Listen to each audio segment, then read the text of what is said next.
Do you know what the average mortgage payment is for someone in the United States? Well, according to Business Insider, for a 30-year fixed rate mortgage, it's about $2,800, and for a 15-year, it's about $3,700.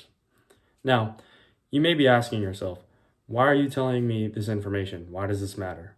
And well, it's true. Right now, it probably doesn't. I mean, we're all college students. We have big things going on, right? I mean, we're taking classes, we're searching for jobs, we're looking for internships, and so on. But eventually, we're going to graduate, hopefully. And when we do, we're probably going to get some type of entry-level job, and there's going to be many different things that we're going to have to pay for, such as rent, groceries, entertainment, things like that, maybe even a car payment. But the one thing that we're probably not thinking about is saving up for a home, right? Because we're simply just not at that point in our lives yet where that's something that we're thinking about.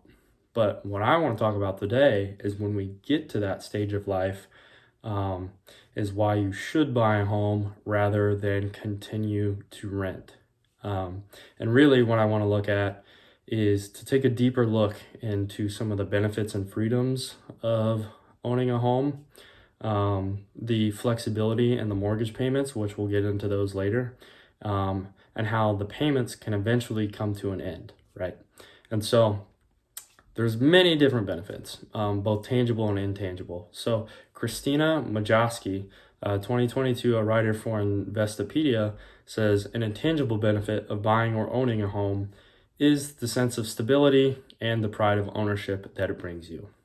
However, that's probably not as appealing as the monetary and tangible benefits. So let's say you don't like the light fixtures in your house, for example. If you own the home, you have the freedom to change those out as you wish.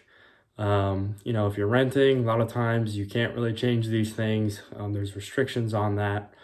But let's take even a bigger project, for example. Say you want to put an in-ground pool at your house. Well, owning a home, you have the freedom to do that, right? Where renting, yeah, you may have a community pool, but you have to share it with those other people. But this basically just goes to show that you have the freedoms to do those things that you wish. So the monetary benefits that come with it, there's tax deductions on your mortgage. As I said, we'll get into those here in a little bit. But so there's tax savings with that.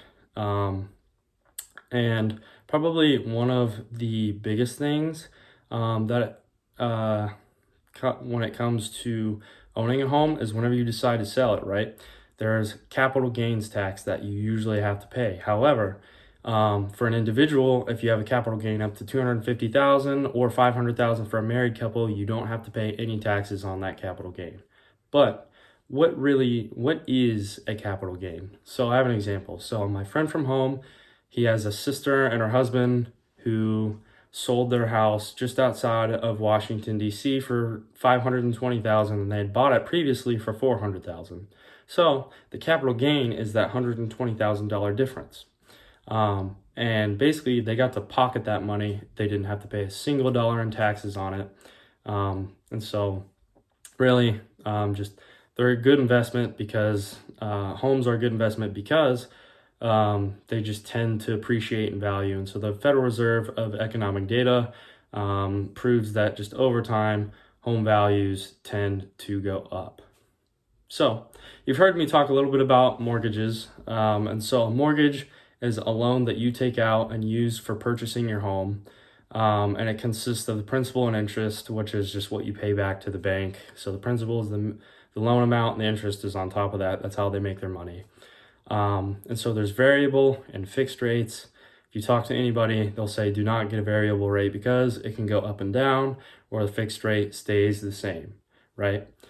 But you do have the option to refinance if rates drop. So let's say you get a fixed rate at 5%, if rates drop to 3%, you can go get a new loan at 3%, pay off your old one, and you'll end up saving money because you're paying less in interest over time, because instead of paying 5% interest, you're paying 3%. So that's just one way. The other way to save money and get a lower interest rate is what is called a down payment. You've probably heard this before from parents or whoever, but a general rule of thumb is you want to put 20% down. Now, what does that mean? Let's say $100,000 house, you want to put $20,000 down up front. And you do this because the bank will give you an interest rate that is roughly 0.75% lower than if you didn't. Now, this may seem like a small number, but for 15 to 30 years, that's going to add up over time. And so another way that you can save money is pay points. And Casey Goff, 2022, a writer for Bankrate, says that paying a point will generally decrease your interest rate by another 0.25%. And again, sounds like a small amount, but will add up. Now, what exactly is a point though? It's just 1% of the loan amount. So you put $1,000 down up front on a $100,000 house, your loan amount goes down to $99,000. That's simple as that. Just makes it cheaper in the end. Banks will usually let you pay out more than a couple points. But both of these ways are just a couple of different ways that it can make buying the home cheaper in the long run. And so renters may argue that they have it better because they have a fixed rate, but when the contract ends, the owner could increase their rates and they have no say in it.